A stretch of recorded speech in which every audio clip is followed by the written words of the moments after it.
رسول پاک صلی اللہ علیہ وآلہ وسلم نے فرمایا، سمعت اللہ جل جلالہ یقول،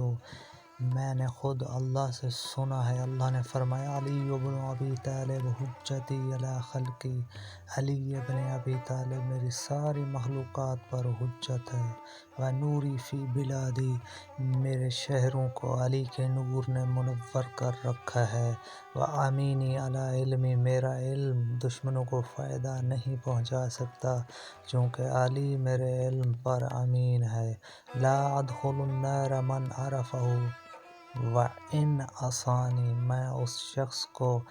جہنم میں داخل نہیں کروں گا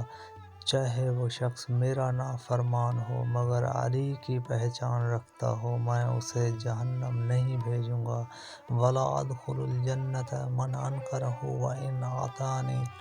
ایک شخص جو علی کا انکار کرے گا چاہے وہ میرا جتنا بھی فرما بردار ہو، میں اسے جنت بھی داخل نہیں کروں گا۔